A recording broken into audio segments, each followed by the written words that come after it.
जय हिंद, good morning. Welcome to Ram academy. Ram academy के पॉलिटी के ऑनलाइन क्लासेस में मैं आप सबका स्वागत करता हूं। दोस्तों, जो न्यायपालिका है, हाई कोर्ट, सुप्रीम कोर्ट है, ये हमारे एमपीपीएससी मेंस के सिलेबस का और प्री के सिलेबस का पार्ट भी है। ठीक है, इसलिए मैंने क्या किया है, जितने भी हाई कोर्ट्स हैं उसका जो हिस्टोरिकल डेटा है, कब इस्टेब्लिश हुआ है, कैसे क्या है, ठीक है, कुछ स्पेशल बातें हैं, उस सबको मैंने कवर किया हुआ है वीडियो के लास्ट में। तो ये वीडियो अंत तक देखें और उसके भी नोट्स ज़रूर बनाएं, क्योंकि आपको ये सारे डेटा लिखना पड़ सकता है आने वाले मेंस में। दोस्तों, प्रीवियस क्लासेस में हम लोगों ने देखा था न्यायपालिका के बारे में। न्यायपालिका पर 2 वीडियोज आ चुके हैं जो कि सुप्रीम कोर्ट से संबंधित है, भाग 1 और भाग 2। और न्यायपालिका के अगले चरण में हम देखने वाले हैं उच्च न्यायालयों को, हाई कोर्ट्स को। ठीक है, भारत में 25 हाई कोर्ट्स हैं। भारत में टोटल कितने 25 हाई कोर्ट्स हैं, 25 उच्च न्यायालय हैं। ठीक है ना, और जो सबसे लास्ट का है वो है आंध्र प्रदेश का उच्च न्यायालय। ठीक है ना, जो 25वें नंबर का है, तो हमेशा याद रख लेना। तो इससे संबंधित सभी पहलुओं को हम देखेंगे। तो चलिए शुरू करते हैं वीडियो को। बहुत डिटेल में सब कुछ देख लेते हैं। आप लोग यहाँ से नोट्स बनाना शुरू कर सकते हो। ठीक है, तो देखो, भारत की जो न्यायिक व्यवस्था है उसके सबसे टॉप पे कौन है, पिनाकल पे कौन है, तो सुप्रीम कोर्ट है। हम देख चुके हैं इस बात को। ठीक है, और सर्वोच्च न्यायालय के सुप्रीम कोर्ट के अधीन आते हैं राज्यों के हाई कोर्ट्स। राज्यों के हाई कोर्ट्स किसके अधीन आते हैं, सुप्रीम कोर्ट्स के अधीन आते हैं। ठीक है, अब आर्टिकल्स देख लेते हैं। दोस्तों, हमने सुप्रीम कोर्ट में आर्टिकल देखा था 1 to 4, और मैंने आपको बताया भी था कि इसी डिजिट को आप अलट पलट दो। ठीक है ना, पलट दोगे तो क्या हो जाएगा, 214। ठीक है, तो पहले आता है 1 2, है ना, उसके बाद 2 1 आता है। इनमें से पहले इन फिगर्स में से पहले कौन आएगा, तो पहले 1 to 4 आएगा, तो पहले सुप्रीम कोर्ट आता है। फिर 214 में क्या है, हाई कोर्ट्स, उच्च न्यायालय। तो अनुच्छेद बहुत इंपॉर्टेंट है। अनुच्छेद 214 में हाई कोर्ट्स का वर्णन है, उच्च न्यायालयों का वर्णन है। ठीक है, और 1 to 4 में क्या था, उच्चतम न्यायालय, सर्वोच्च न्यायालय का वर्णन। ठीक है, तो इन दोनों ही अनुच्छेद को आप याद रखोगे। ठीक है, आप देखो, इसके अनुसार आर्टिकल 1 to 4 के अनुसार प्रत्येक राज्य के लिए एक उच्च न्यायालय होगा। ठीक है ना, सिंपली ऐसा ही होता है। लेकिन संसद कानून बनाकर 2 या 2 से अधिक राज्यों या केंद्र शासित प्रदेशों के लिए केवल एक एक उच्च न्यायालय को स्थापित कर सकता है। ठीक है, हमारे यहाँ तो राज्य ज़्यादा हैं, है ना, 28 राज्य हैं और केंद्र शासित प्रदेश भी है, लेकिन हाई कोर्ट्स कितने हैं, 25। इसका मतलब है किसी किसी हाई कोर्ट्स के पास एक राज्य से अधिक की क्या है, जिम्मेवारी होगी। जैसे कि महाराष्ट्र हाई कोर्ट के पास क्या है, गोवा का भी जिम्मेवारी है। ऐसे कई हैं। ठीक है, तो वर्तमान में कितने हैं, कुल 25 उच्च न्यायालय हैं। ये भी आपको याद रखना है। जैसा कि मैंने आपको बताया, लास्ट कौन सा है, आंध्र प्रदेश का। ठीक है, अब देखो, गठन गठन देख लेते हैं, इसका फॉर्मेशन कैसे होता है। अनुच्छेद 216 के अनुसार प्रत्येक उच्च न्यायालय का गठन किससे हो मिलकर बनेगा, एक मुख्य न्यायाधीश से बनेगा तथा अन्य ऐसे न्यायाधीशों को मिलाकर किया जाता है जिसे राष्ट्रपति समय समय पर नियुक्त करे। ठीक है, अब देखो, ऐसा फिक्स नहीं है कि कितना होगा। सुप्रीम कोर्ट में आपने देख लिया था, जो सैंक्शन स्ट्रेंथ है वो है 34, और वर्तमान में कितने लोग हैं, 33। लेकिन राज्यों के साथ ऐसा नहीं है, it's depend on many things, जैसे कि पॉपुलेशन कितना है ना, नंबर ऑफ केसेस कितने हैं। ठीक है ना, तो क्षेत्रफल कितना है, पॉपुलेशन कितना है, इन सब चीज़ों के आधार पर नंबर ऑफ जजेस डिसाइड होते हैं। तो हाई कोर्ट्स में कुछ ऐसा फिक्स है नहीं। जितना भी संसद कानून बनाकर निर्धारित करे, उतने हाई कोर्ट्स उतने क्या होंगे, जजेस होंगे। ठीक है, इस प्रकार क्या होता है कि अलग अलग उच्च न्यायालयों में न्यायाधीशों की संख्या अलग अलग होती है। अब बात करते हैं योग्यता। जो जज होते हैं, जो न्यायाधीश होते हैं हाई कोर्ट्स के, वो बनने की क्या क्या योग्यताएं हैं, क्या एलिजिबिलिटी है। तो पहली बात, भारत का नागरिक हो, ये कॉमन रहता है। ठीक है, ये इंपॉर्टेंट है, ये वाला पॉइंट इंपॉर्टेंट है। ठीक है, यहाँ पर क्या है, उच्च न्यायालय में, किसी उच्च न्यायालय में, एक या एक से अधिक उच्च न्यायालय में, चाहे तो वो एक में या फिर अलग से अलग उच्च न्यायालयों में लगातार कितने वर्ष तक एडवोकेट रहा हो, 10 वर्षों तक।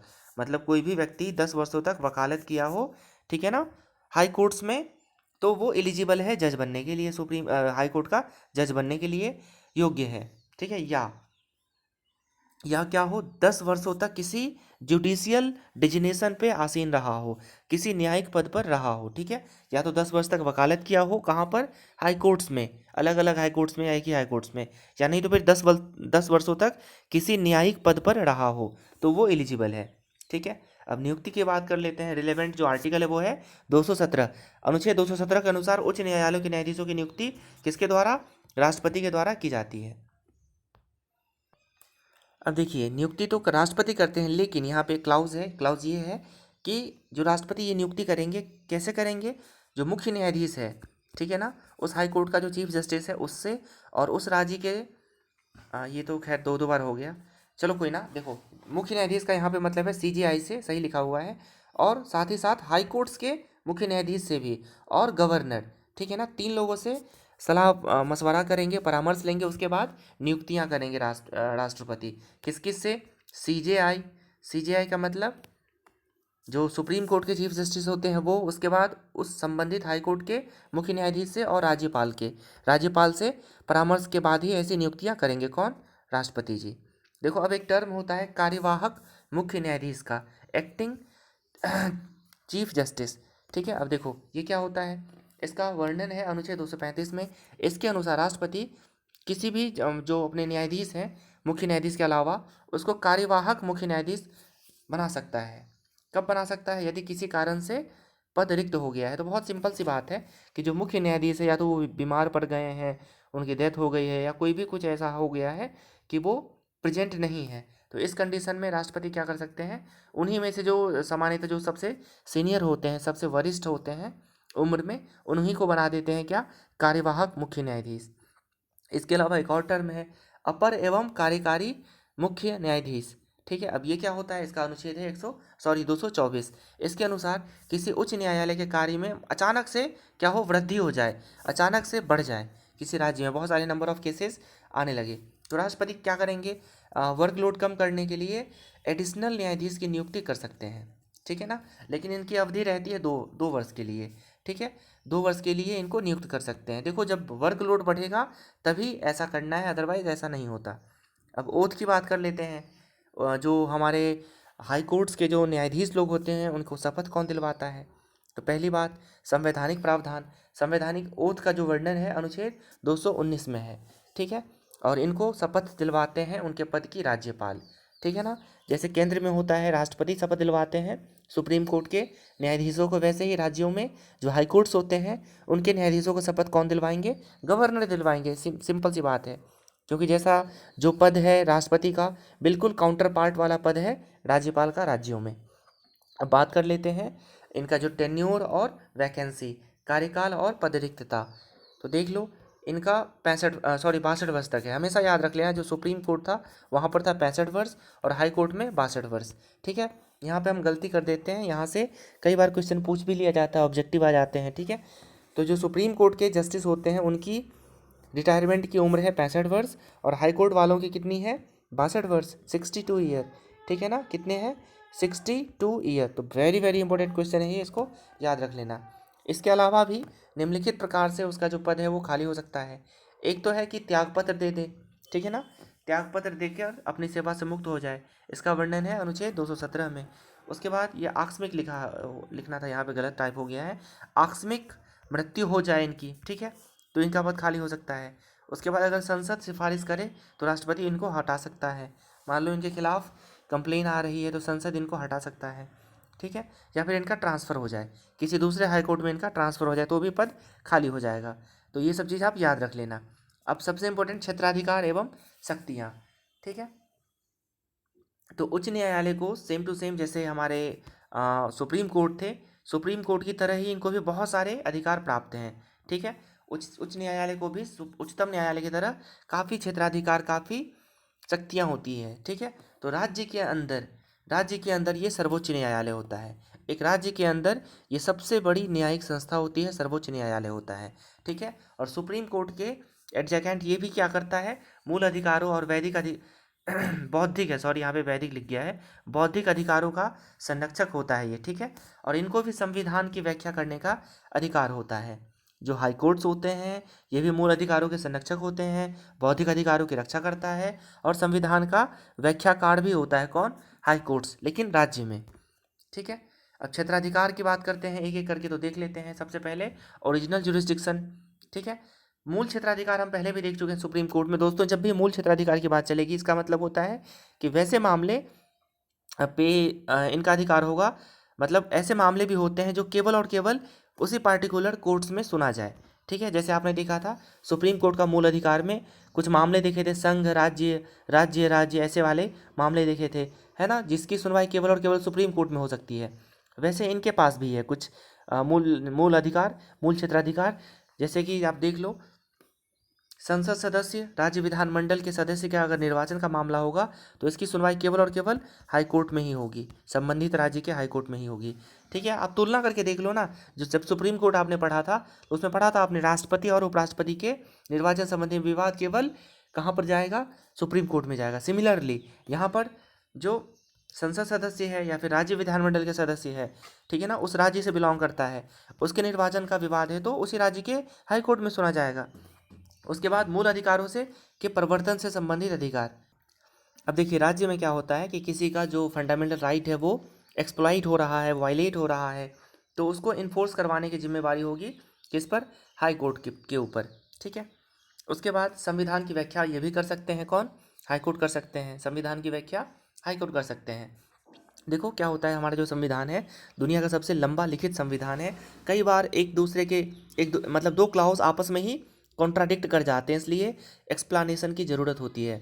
तो जो अंतिम व्याख्या करता होता है वो होता है सुप्रीम कोर्ट, लेकिन हाई कोर्ट भी व्याख्या कर सकता है अपने लेवल पे। ठीक है, ये राजेश नहीं, ये राजस्व, यहाँ पे आप लोग नोट करना, राजस्व। ठीक है, राजस्व के मामले में तथा राज्य राजस्व के संग्रह, मतलब जो देखो रिवेन्यू से संबंधित जो भी मामला होगा ना, या फिर रिवेन्यू से संबंधित रिवेन्यू टैक्स लेवी करने के लिए, टैक्स लगाने के लिए, लेवी करने के लिए अगर कोई अधिनियम बनाएंगे तो उसके ऊपर भी मतलब कोई विवाद हो गया मान लो, तो कौन सॉल्व करेगा, हाई कोर्ट सॉल्व करेगा। दोस्तों अब आगे देख लेते हैं, हाई कोर्ट का जो एक और क्षेत्राधिकार है वो है रिट जारी करने संबंधी शक्तियाँ।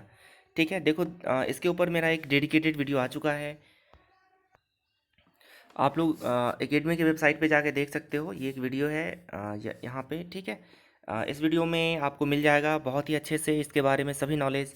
ठीक है, तो आप एक बार ज़रूर देख लें। ठीक है, जो 5 प्रकार के रिट होते हैं मैंने यहाँ पे बहुत ही अच्छे से एक्सप्लेन किया हुआ है। चलिए मैं आपको फटाफट बता देता हूँ। देखो क्या होता है, जब भी किसी व्यक्ति का जो फंडामेंटल राइट होता है, मौलिक अधिकार होता है, जब इसका उल्लंघन होता है, हनन होता है, तो वो आर्टिकल 32 के तहत, आर्टिकल 32 के तहत कहाँ पर जा सकता है, सुप्रीम कोर्ट में परिवर्तनीय करवाने के लिए, इन्फोर्सिबल करवाने के लिए। और आर्टिकल 226 के तहत जा सकता है हाई कोर्ट में। ठीक है, हमेशा याद रख लेना, सिर्फ सुप्रीम कोर्ट और हाई कोर्ट्स को ही ये अधिकार है कि वो रिट जारी कर सके। इसके अलावा जितने भी अधीनस्थ न्यायालय होते हैं उनको कोई भी अधिकार नहीं होता कि वो रिट जारी करे। तो मेक श्योर कि सिर्फ आपको अच्छे से ये पता होना चाहिए कि सिर्फ 2 कोर्ट्स होते हैं, एक तो सुप्रीम कोर्ट और फिर राज्यों के हाई कोर्ट्स। सिर्फ यही 2 चीज़ें हैं जो रिट जारी कर सकते हैं। ये 5 प्रकार के रिट होते हैं, एक बंदी प्रत्यक्षीकरण, हेबियस कॉर्पस, परमादेश, मैंडमस, प्रतिषेध, प्रोहिबिशन, उत्प्रेषण लेख, रिट ऑफ सर्सियोरी और अधिकार प्रच्छा, को वारंटो। तो ये 5 प्रकार के रिट होते हैं। ठीक है, तो चलिए अब एक्सप्लेन कर लेते हैं इसको। ठीक है, अनुच्छेद कौन सा है, हमेशा याद रखना, 2 आर्टिकल आपको याद रखना जब रिट की बात चलती है, 32। ठीक है, इसको बोलते हैं संवैधानिक उपचारों का अधिकार। भीमराव अम्बेडकर ने इसको संविधान की आत्मा, हृदय सब कहा है। ठीक है, और हाई कोर्ट की बात चल रही है तो हाई कोर्ट में रिलेवेंट जो आर्टिकल है वो है 226, 226। इसके तो तहत अगर किसी का मूल अधिकार हनन होता है तो उसको इन्फोर्स करवाने के लिए परिवर्तन हेतु उच्च न्यायालय को 5 प्रकार का रिट जारी करने का अधिकार है। ठीक है, वो जो मैंने आपको अभी बताया, बंदी प्रत्यक्षीकरण, परमादेश, प्रतिषेध, उत्प्रेषण और अधिकार पृच्छा, ये पृच्छा लिखा हुआ है। ठीक है, चलो अब एक और अधिकार होता है अपीलीय अधिकार। सुप्रीम कोर्ट में भी हमने पढ़ा था और हाई कोर्ट में भी पढ़ रहे हैं। अपीलीय अधिकार का मतलब है कि हम यहाँ पर अपील कर सकते हैं। तो देख लो, उच्च न्यायालय को अपने सभी अधीनस्थ न्यायालयों, जो इनके नीचे राज्यों के जितने भी जिला न्यायालय, सत्र न्यायालय, जितने भी अधीनस्थ सबऑर्डिनेट कोर्ट्स होते हैं, उनके वर्डिक्ट के अगेंस्ट, उनके निर्णयों के विरुद्ध अपील सुनने का अधिकार है। मतलब आप मध्य प्रदेश के निवासी हैं, ठीक है, और डिस्ट्रिक्ट कोर्ट्स या जो भी कोर्ट्स होते हैं, या उपभोक्ता न्यायालय भी आप ले सकते हो, कोई सा भी कोर्ट्स हो, उसके निर्णय से आप खुश नहीं हैं तो आप कहाँ जा सकते हो, हाई कोर्ट में, अपने राज्य के हाई कोर्ट में जा सकते हैं। ठीक है, इसके अलावा जो नीचे के न्यायालय होते हैं ना, सत्र न्यायालय, किसी को मृत्यु दंड दे दिया, ठीक है ना, लाइफ पेनल्टी, डेथ सेंटेंस, ये सब दे दिया है ना, किसी को मृत्यु दंड दे दिया, तो वो तभी वैलिड होगा जब उस पर क्या हो, हाई कोर्ट भी अपना कंकरेंस दे दे, अपना पुष्टि दे दे। ठीक है ना, तो बिना, मान लो कि कोई डिस्ट्रिक्ट कोर्ट है, किसी को मृत्यु दंड दे दिया हुआ है, तो वो लागू नहीं होगा। ठीक है ना, उसके मृत्युदंड के ऊपर हाई कोर्ट की भी परमिशन आवश्यक होती है, उसका कंकरेंस आवश्यक होता है। तो ये बहुत इंपॉर्टेंट पॉइंट, इसको आप याद ध्यान में रखना। अब देख लेते हैं इसके कुछ और अधिकार। जो हाई कोर्ट्स होते हैं राज्यों के, इसके ऊपर इसके पास क्या होता है, निरीक्षण मतलब इंस्पेक्शन, इंस्पेक्शन और नियंत्रण मतलब कंट्रोल, कंट्रोल करने की भी शक्ति होती है। ठीक है, तो जैसे सुप्रीम कोर्ट सभी हाई कोर्ट्स को कंट्रोल करता है, वैसे ही हाई कोर्ट्स अपने नीचे वाले अधीनस्थ न्यायालयों को कंट्रोल करता है और समय समय पर इंस्पेक्शन करते रहता है। तो चलो देख लेते हैं। उच्च न्यायालय अपने अधिकारिता के अंतर्गत आने वाले सभी न्यायालयों, अधिकरण, इसका मतलब ट्राइब्यूनल होता है, ट्राइब्यूनल का न्यायिक एवं प्रशासनिक पर्यवेक्षण, निरीक्षण, नियंत्रण करने का अधिकार रखता है। ठीक है ना। इसका एक एक्सेप्शन है, अपवाद है, जो है AFT, ठीक है, सैन्य न्यायालय, आर्म्ड फोर्स ट्राइब्यूनल, इस पे नहीं रहता। ठीक है, बाकी जितने भी न्यायालय होते हैं सब पे ये क्या कर सकते हैं, पर्यवेक्षण, है ना, सुपरवाइज कर सकते हैं, निरीक्षण कर सकते हैं, इंस्पेक्ट कर सकते हैं और कंट्रोल कर सकते हैं। ठीक है, इसके अलावा जो जिला न्यायाधीश होते हैं, इनकी नियुक्ति, पोस्टिंग, तैनाती, है ना, पदोन्नति, ट्रांसफ़र, इस सब के समय में राज्यपाल को परामर्श देते हैं। ठीक है, देखो ये जितनी भी चीज़ यहाँ पर लिखी हुई है ना, ये कौन करता है, राज्यपाल, लेकिन किसके परामर्श से, हाई कोर्ट के परामर्श से। जिला न्यायालय की जो जजेज हैं, जो न्यायाधीश हैं, उनका कुछ भी होगा, ट्रांसफ़र, पदोन्नति वगैरह, तो किसके सलाह पर होगा, हाई कोर्ट के सलाह पर, राज्यपाल के द्वारा होगा। इसके अलावा राज्य न्यायिक सेवा, है ना, स्टेट जुडिशियल सर्विस में नियुक्ति किसके द्वारा होता है, मतलब नियुक्ति तो जो भी संस्था है वो करती है, लेकिन नियम कौन बनाते हैं, नियम बनाते हैं हाई कोर्ट्स। ठीक है, तो जो भी जुडिशियल सर्विस में स्टेट में आएंगे उसके लिए नियम बनाते हैं हाई कोर्ट्स। ठीक है, इसके अलावा ये डिसिप्लिनरी एक्शन ले सकता है। ठीक है ना, ये अनुशासनात्मक कार्यवाही कर सकता है अधीनस्थ न्यायालयों के पदाधिकारियों के विरुद्ध। दोस्तों, हमने सर्वोच्च न्यायालय सुप्रीम कोर्ट में एक आर्टिकल पढ़ा था, आर्टिकल 129, जिसके अंतर्गत ये देखा था कि एक सुप्रीम कोर्ट एक रिकॉर्ड ऑफ कोर्ट भी होता है, मतलब उनके वर्डिक्ट को एक एविडेंस के तौर पर किसी भी न्यायालय में प्रोड्यूस किया जा सकता है। सिमिलरली जो हाई कोर्ट्स के वर्डिक्ट होते हैं वो भी एक अभिलेख न्यायालय होता है। ठीक है, अर्थात उनके द्वारा निर्णय जो है अधीनस्थ न्यायालयों में साक्ष्य के रूप में प्रस्तुत किए जा सकते हैं। ठीक है, मान लो कि कोई डिस्ट्रिक्ट कोर्ट ने किसी स्पेसिफिक मामले में कोई स्पेसिफिक सज़ा सुनाया, लेकिन हाई कोर्ट ने सेम मामले में कुछ डिफरेंट सज़ा सुनाया हुआ है, तो यहाँ पे जो अफेक्टेड है वो क्या कर सकता है, कोर्ट कर सकता है। ठीक है ना, उल्लेख कर सकता है हाई कोर्ट के उस डिसीजन को जिसमें अलग निर्णय दिया गया है। ठीक है, तो इसको कहते हैं अभिलेख न्यायालय। तो चलिए फटाफट शुरू कर लेते हैं। ठीक है, देखो सबसे पहले क्या हुआ था, 1861 में एक अधिनियम आया था जिसको हाई कोर्ट एक्ट बोलते हैं। इसके तहत तीनों प्रेसिडेंसी, उस समय तत्कालीन बॉम्बे, बंगाल और मद्रास, तीनों प्रेसिडेंसी में एक एक हाई कोर्ट बना था 1862 में। ठीक है, तो ये तीनों सबसे पुराने हाई कोर्ट्स हैं। चलो फटाफट आप लोग देखते चलो। चेन्नई उच्च न्यायालय कब का है, 1862 का, अगस्त 1862 का। मुंबई हाई कोर्ट है 14 अगस्त 1862 का। ठीक है ना, और कलकत्ता हाई कोर्ट कब का है, 2 जुलाई 1862 का। ठीक है ना, तो इंडिया का सबसे पुराना जो हाई कोर्ट है वो कौन सा है, कलकत्ता उच्च न्यायालय। सबसे पहले यही बना था 1862 में। और सुप्रीम कोर्ट पहला कब बना था, 1774 में, जो कलकत्ता में बना था वो भी 1773 के रेगुलेटिंग एक्ट के द्वारा। ठीक है, उसके बाद नंबर 4 पे आता है इलाहाबाद का हाई कोर्ट, ये 1866 का है। फिर आता है कर्नाटक हाई कोर्ट, 1884 का है। फिर आता है पटना हाई कोर्ट, फिर कौन सा आता है, पटना हाई कोर्ट 1916 का है। पटना हाई कोर्ट के बाद 1928 में बनता है जम्मू कश्मीर का हाई कोर्ट, फिर बनता है MP का हाई कोर्ट, मध्य प्रदेश का, फिर बनता है पंजाब और हरियाणा का हाई कोर्ट, और फिर बनता है उड़ीसा का हाई कोर्ट। फिर इस्टेब्लिश होता है गुवाहाटी हाई कोर्ट, फिर राजस्थान हाई कोर्ट, है ना, 4849 में। फिर तेलंगाना हाई कोर्ट, ठीक है ना, पहले हैदराबाद इसको बोलते थे। ठीक है, अभी क्या है, ये तेलंगाना हाई कोर्ट 1954 का है, बहुत पुराना है। फिर केरल का हाई कोर्ट 1956 में बनता है। ठीक है, उसके बाद गुजरात का जो हाई कोर्ट है ये 1960 का है। अब देखो दोस्तों, दिल्ली हाई कोर्ट कब का है, 1966 का है। आप लोग कंफ्यूज मत होना, दिल्ली में सुप्रीम कोर्ट भी है और दिल्ली में हाई कोर्ट भी है, दोनों अलग अलग है। ठीक है, सुप्रीम कोर्ट भी दिल्ली में है, हाई कोर्ट भी दिल्ली में है, बोथ आर डिफरेंट थिंग्स। उसके बाद 71 में बनता है हिमाचल प्रदेश का हाई कोर्ट, फिर 75 में सिक्किम हाई कोर्ट। सन 2000 में 3 हाई कोर्ट बनते हैं, छत्तीसगढ़ का, उत्तराखंड का और झारखंड में। हमको पता है कि 3 नए राज्य बने थे, है ना, और तीनों राज्यों में हाई कोर्ट भी बने थे उसी समय, सन 2000 में। उसके बाद मेघालय हाई कोर्ट 2013 का है, मणिपुर हाई कोर्ट 2013 का है। और मणिपुर के बाद बनता है त्रिपुरा हाई कोर्ट, ये भी 2013 का, ठीक है ना। तो 2013 में 3 नए हाई कोर्ट बनते हैं, इस तीनों को भी याद रख लेना क्योंकि ये सेकेंड लास्ट है। तीनों बने थे 2013 में, ठीक है। और जो सबसे लास्ट है 25वें नंबर का, वो है आंध्र प्रदेश का हाई कोर्ट। तो this is the end of my video. I hope आप लोगों को काफ़ी अच्छा लगा होगा और काफ़ी कुछ जानने को यहाँ पे मिला होगा। Have a great day.